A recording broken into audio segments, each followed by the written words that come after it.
Praise the lord. సామెతలు 15వ అధ్యాయము 17వ వచనము. పగవాని ఇంట క్రొవ్విన ఎద్దు మాంసము తినుట కంటే ప్రేమగల చోట ఆకుకూరల భోజనం తినట మేలు.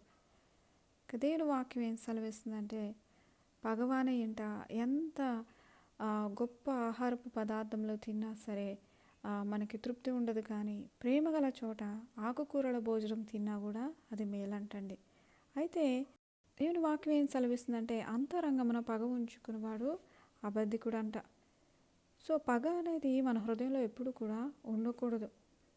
ఈవెన్ మనం మన సొంత కుటుంబీకుల్లో కూడా ఒకరికొకరు మనసులు కలిసి ఉంటున్నామా, లేకపోతే వారి అపరాధములు మనం మనసులో ఉంచుకొని క్షమించలేకుండా ఉన్నామా?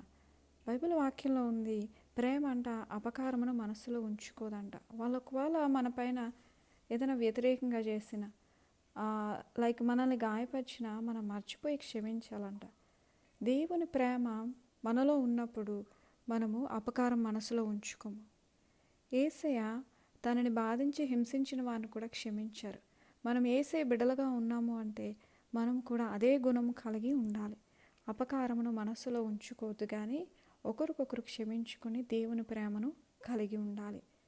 పగ, అంతరంగమున పగ ఉంచుకున్నవాడు అబద్ధికుడు.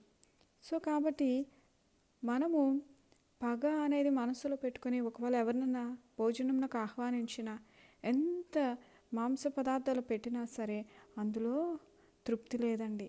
కానీ మనము ఫస్ట్ ఆఫ్ ఆల్ మనలో ఉన్న పగను, ద్వేషంను తుడిచిపెట్టేసి అప్పుడు వారికి ఆకుకూరల భోజనం పెట్టినా అందులో సంతోషం ఉంది.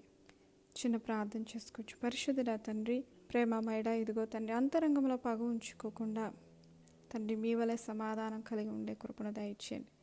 మీ వంటి ప్రేమను కలిగి ఉండే కృపను దయచేయండి నాన్న. అయా తండ్రి, పగ ద్వేషము ఉండకుండా తండ్రి మంచి మనస్సు కలిగి ఉండే కృపను దయచేయమని యేసయ్య పరిశుద్ధ నామములో ప్రార్థన అడుగుచున్నాం పరమ తండ్రి. ఆమెన్.